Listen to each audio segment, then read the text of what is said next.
நான் உங்களை சிநேகித்தேன். மல்கியாவைக் கொண்டு கர்த்தர் இஸ்ரவேலுக்கு சொன்ன வார்த்தையின் பாரம். நான் உங்களை சிநேகித்தேன் என்று கர்த்தர் சொல்லுகிறார். அதற்கு நீங்கள் எங்களை எப்படி சிநேகித்தீர் என்கிறீர்கள். கர்த்தர் சொல்லுகிறார், ஏசா யாக்கோபுக்கு சகோதரன் அல்லவா? ஆகிலும் யாக்கோபை நான் சிநேகித்தேன், ஏசாவையோ நான் வெறுத்தேன். அவனுடைய மலைகளை பாழும், அவனுடைய சுதந்திரத்தை வனாந்திரத்தில் உள்ள வலு சர்ப்பங்களின் தாவும் ஆக்கினேன். ஏதோமியர், நாம் எளிமைப்பட்டோம், ஆனாலும் பாழானவைகளை திரும்ப கட்டுவோம் என்று சொல்லுகிறார்கள். அதற்கு கர்த்தர், அவர்கள் கட்டுவார்கள், நான் இடிப்பேன். அவர்கள் துன்மார்க்கத்தின் எல்லை என்றும் கர்த்தர் என்றைக்கும் சினம் வைக்கிற ஜனம் என்றும் சொல்லப்படுவார்கள் என்கிறார். இதை உங்கள் கண்கள் காணும். அப்பொழுது நீங்கள் கர்த்தர் இஸ்ரவேலுடைய எல்லை துவக்கி மகிமைப்படுத்தப்படுவார் என்பீர்கள். மல்கியா தீர்க்கதரிசியின் புஸ்தகத்திற்கு கர்த்தருடைய வார்த்தையின் பாரம் என்னும் தலைப்பு கொடுக்கப்பட்டிருக்கிறது.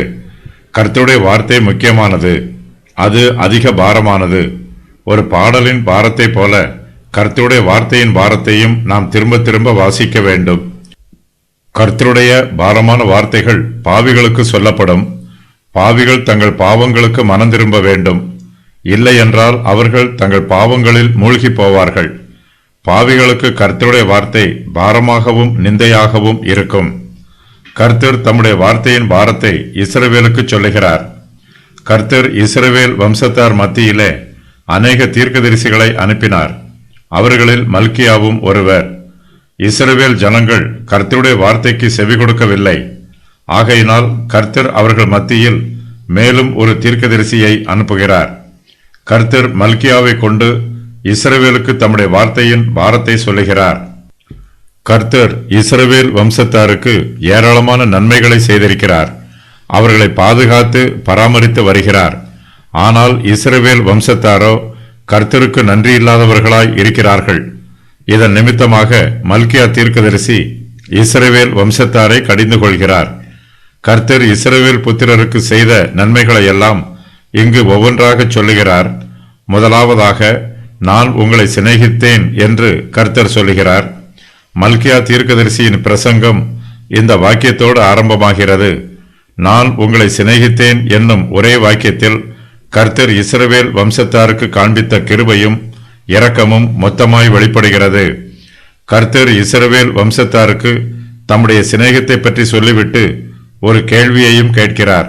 அதற்கு நீங்கள் என்னை எப்படி சிநேகித்தீர்கள் என்கிறீர்கள் என்று யூதர்கள் கேட்பதாக கர்த்தர் இந்த கேள்வியை கேட்கிறார். கர்த்தர் தங்கள் மீது அன்பாய் இருக்கிறார் என்னும் உணர்வு இஸ்ரவேல் புத்திரரிடத்தில் இல்லை. கர்த்தர் இஸ்ரவேல் வம்சத்தாருக்கு கொடுத்த நன்மைகளையும் காண்பித்த கிருபைகளையும் ஆரம்பம் முதல் அலசி பார்க்கிறார். கர்த்தருடைய கிருபை ஜீவ ஊற்றை போல புறப்பட்டு வருகிறது. கர்த்தரோ இந்த ஊற்றின் ஆதாரத்தை பார்க்கிறார். கர்த்தர் மெய்யாகவே இஸ்ரவேல் புத்திரருக்கு நன்மை செய்திருக்கிறார், அவர்களை சிநேகித்திருக்கிறார். இஸ்ரவேல் வம்சத்தார் கர்த்தருடைய சிநேகத்தை புரிந்து கொள்ளவில்லை. அவர்கள் கர்த்தருடைய அன்பையும் ஆதரவையும் சிநேகத்தையும் பாதுகாப்பையும் பராமரிப்பையும் அசட்டை பண்ணுகிறார்கள். இஸ்ரவேல் வம்சத்தார் தங்களுடைய அனுபவங்களையும் நினைத்து பார்க்கிறார்கள். சத்துருக்கள் இவர்களை ஒடுக்கினார்கள். இவர்களுடைய தேசத்தை பாழாக்கி போட்டார்கள்.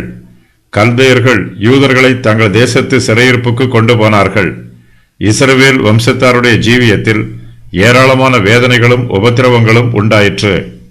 தங்களுடைய நிலைமை இவ்வாறு பரிதாபமாய் இருக்கும்போது கர்த்தர் தங்களை எப்படி சிநேகித்தார் என்னும் சந்தேகம் அவர்களுடைய மனதில் தோன்றிற்று.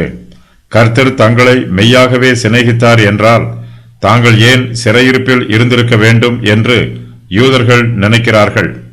கர்த்தர் மெய்யாகவே இஸ்ரவேல் வம்சத்தாரை சிநேகிக்கிறார். இதில் சந்தேகம் எதுவும் இல்லை. கர்த்தர் அவர்களை சிநேகிப்பதை இங்கு உறுதி பண்ணுகிறார். எங்களை எப்படி சிநேகிக்கிறீர் என்னும் வாக்கியத்திற்கு வேத பண்டிதர்கள் இவ்வாறு விளக்கம் சொல்லுகிறார்கள். ஆபிரகாம் கர்த்தரை சிநேகித்தார். இஸ்ரவேல் வம்சத்தார் ஆபிரகாமின் சந்ததியில் வந்திருக்கிறார்கள்.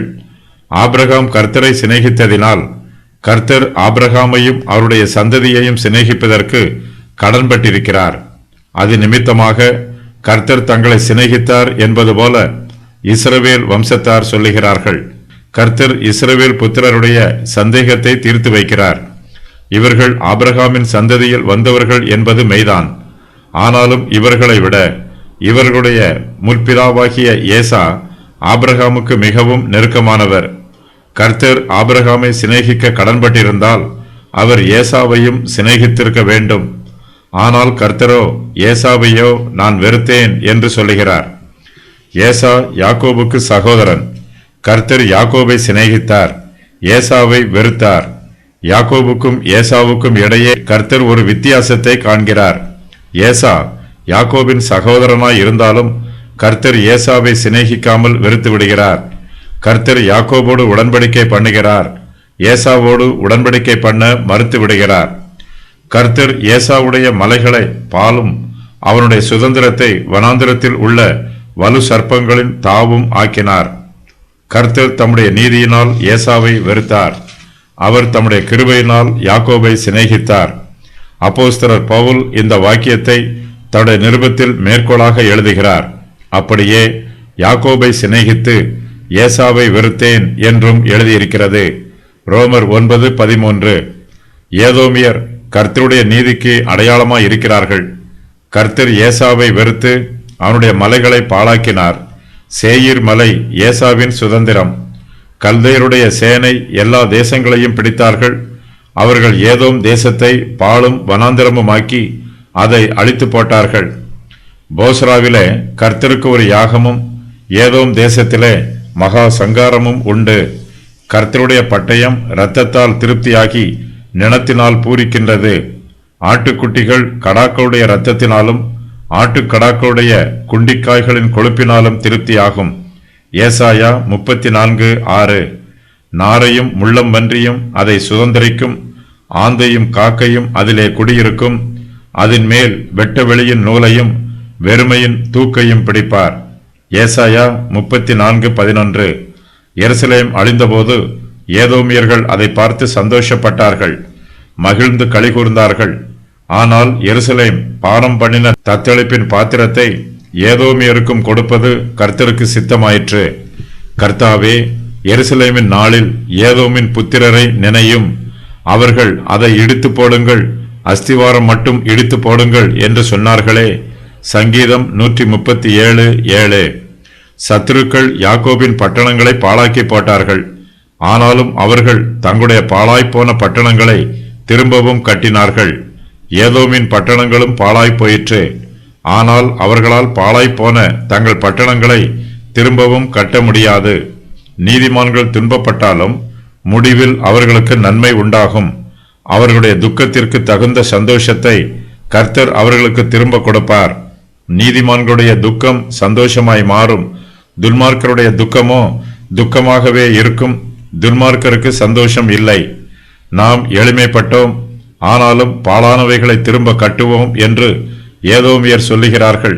அதற்கு கர்த்தர் அவர்கள் கட்டுவார்கள், நான் இடிப்பேன் என்று சொல்லுகிறார்.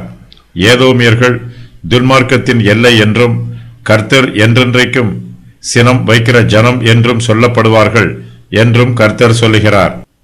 ஏதோமியர் மாயையை நம்புகிறார்கள். அவர்களுடைய பட்டணங்கள் பாழாய் போனது மெய்தான். தங்களால் பாழானவைகளை திரும்ப கட்ட முடியும் என்று நினைக்கிறார்கள். அதை செய்து முடிப்பதற்கு தங்களிடத்தில் பலமும் பராக்கிரமமும் இருக்கிறது என்று நம்புகிறார்கள். கர்த்தருடைய உதவி இல்லாமல் ஏதோமியரால் ஒன்றும் செய்ய முடியாது. ஏதோமியர் பாழானவைகளை திரும்ப கட்டினாலும் கர்த்தர் அதை இடித்து போடுவார்.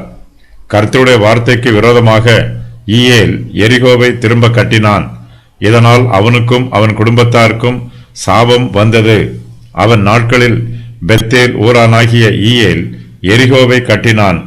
கர்த்தர் நூனின் குமாரனாகிய யோசுவாவை கொண்டு சொல்லியிருந்த வார்த்தையின்படியே அவன் அதன் அஸ்திவாரத்தை போடுகிற போது அபிராம் என்னும் தன் மூத்த குமாரனையும், அதன் வாசல்களை வைக்கிற போது செஹூப் என்னும் தன் இளைய குமாரனையும் சாக கொடுத்தான். 1 ராஜாக்கள் 16:34.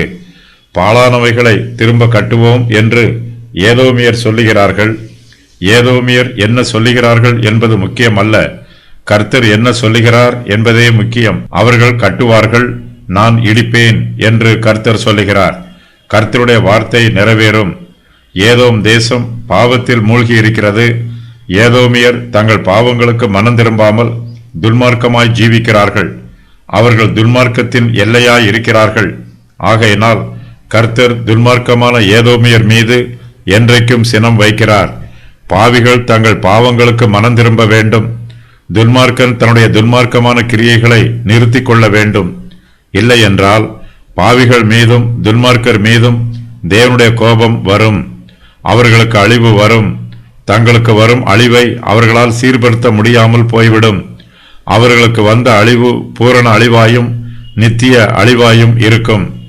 இஸ்ரவேல் வம்சத்தார் கர்த்தருடைய கிருபைக்கும் இரக்கத்திற்கும் சாட்சிகளாகவும் அடையாளங்களாகவும் இருக்கிறார்கள். ஏதோமியர் பாவங்களும் அக்கிரமங்களும் செய்தார்கள். அவர்கள் கர்த்தருடைய பார்வையில் அருவருப்பானவர்களாய் இருந்தார்கள். அவர்கள் கர்த்தரால் வெறுக்கப்பட்டிருந்தார்கள். கர்த்தர் இஸ்ரவேல் வம்சத்தாரை சிநேகித்தார். கர்த்தருடைய சிநேகத்தை அவர்களுடைய கண்கள் காணும். கர்த்தர் தங்கள் மீது அன்பாக இருக்கிறாரா என்னும் சந்தேகம் அவர்களை விட்டு நீங்கும். கர்த்தர் தங்களுக்கு செய்த நன்மைகளை இஸ்ரவேல் வம்சத்தார் தங்கள் கண்களால் பார்ப்பார்கள். அப்போது கர்த்தர் இஸ்ரவேலுடைய எல்லை துவக்கி மகிமைப்படுத்தப்படுவார் என்று இஸ்ரவேல் புத்திரர் கர்த்தருடைய அன்பை குறித்து சாட்சி சொல்லுவார்கள். ஏதோமின் எல்லைகள் இன்னும் பாழாய் கிடக்கிறது. ஆனால் இஸ்ரவேலின் எல்லைகளோ பழுது பார்க்கப்பட்டு மறுபடியும் கட்டி எழுப்பப்படுகிறது. ஏதோமின் பட்டணங்கள் இன்னும் பாழும் வனாந்தரமுமாய் இருக்கிறது. யூதாவின் பட்டணங்களோ மறுபடியும் கட்டப்பட்டிருக்கிறது. அங்கே ஏராளமான யூதர்கள் வந்து குடியிருக்கிறார்கள். கர்த்தர் யாக்கோபை சிநேகித்தார் என்பதற்கு அது அடையாளம். கர்த்தருடைய நன்மையே அவருடைய மகிமை. கர்த்தர் நமக்கு நன்மை செய்யும் போது நாம் அவரை மகிமைப்படுத்த வேண்டும். கர்த்தருக்கு நன்றி சொல்ல வேண்டும். கர்த்தரை துதிக்க வேண்டும். கர்த்தர் நம்முடைய துதிகளுக்கு பாத்திரராய் இருக்கிறார். அவர் நமக்கு நல்லவராகவே இருக்கிறார். கர்த்தர் நம்மை சிநேகிக்கிறார். மல்கியா என்னும் பெயருக்கு என் தூதன் என்று பொருள். மல்கியா, நாகூம், ஆபக்கூக் ஆகிய மூவரும் தங்களுடைய தீர்க்க தரிசன புஸ்தகங்களின் ஆரம்பத்தில் கர்த்தருடைய வார்த்தையின் பாரம் என்று கூறி ஆரம்பிக்கிறார்கள். இஸ்ரவேல் என்னும் வார்த்தை சிறையிருப்பில் இருந்து திரும்பிய யூதாவையும் இஸ்ரவேலையும் குறிக்கிறது. இவர்கள் 3 இடங்களில் யூதா என்று அழைக்கப்படுகிறார்கள். சகரியா இவர்களை யூதா என்றும் இஸ்ரவேல் என்றும் அழைக்கிறார். இது தவிர சகரியா 22 இடங்களில் இவர்களை யூதா என்னும் பெயரை மாத்திரம் பயன்படுத்தி அழைக்கிறார். தேவன் இஸ்ரவேலுக்கு கூறிய செய்திகளும் இஸ்ரவேலின் கலகமான மறுமொழிகளும். நான் உங்களை சிநேகித்தேன் என்று கர்த்தர் சொல்லுகிறார். அதற்கு நீங்கள் எங்களை எப்படி சிநேகித்தீர் என்கிறீர்கள். நான் பிதாவானால் என் கனம் எங்கே? நான் எஜமானானால் எனக்கு பயப்படும் பயம் எங்கே என்று சேனைகளின் கர்த்தர் தமது நாமத்தை அசட்டை பண்ணுகிற ஆசாரியர்களாகிய உங்களை கேட்கிறார். அதற்கு நீங்கள் உமது நாமத்தை எதனாலே அசட்டை பண்ணினோம் என்கிறீர்கள். என் பீடத்தின் மேல் அசுத்தமான அப்பத்தை படைக்கிறதினாலேயே. ஆனாலும் உம்மை எதனாலே அசுத்தப்படுத்தினோம் என்கிறீர்கள்.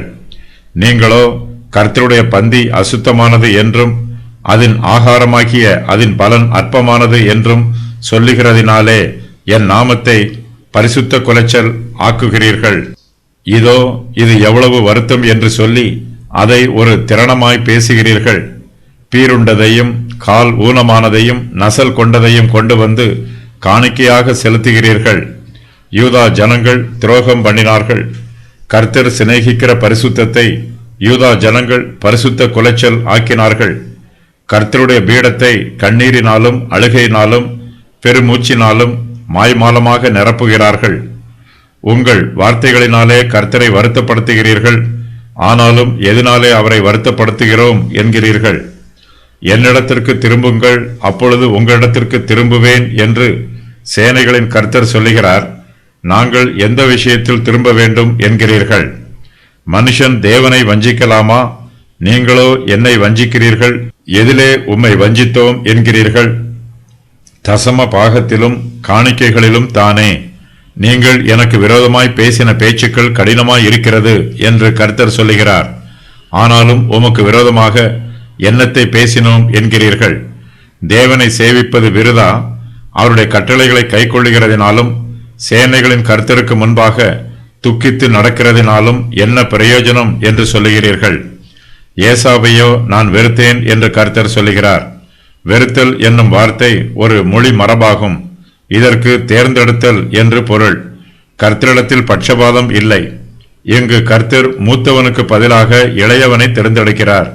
ஏசா வேசிக்கள்ளனாக இருந்தான். ஒருவேளை போஜனத்திற்காக தன்னுடைய சேஷ்ட புத்திர பாகத்தை விற்று போட்டான். யாக்கோபோ கர்த்தரை நேசித்தான். கர்த்தருடைய சித்தத்தை செய்ய வேண்டும் என்று தாகத்தோடு இருந்தான். நிறைவேறிய முன்னறிவிப்புகள். அவர்கள் கட்டுவார்கள், நான் இடிப்பேன். அவர்கள் துன்மார்க்கத்தின் எல்லை என்றும் கர்த்தர் என்றைக்கும் சினம் வைக்கிற ஜனம் என்றும் சொல்லப்படுவார்கள். இதை உங்கள் கண்கள் காணும். அப்பொழுது நீங்கள் கர்த்தர் இஸ்ரவேலுடைய எல்லை துவங்கி மகிமைப்படுத்தப்படுவார் என்பீர்கள்.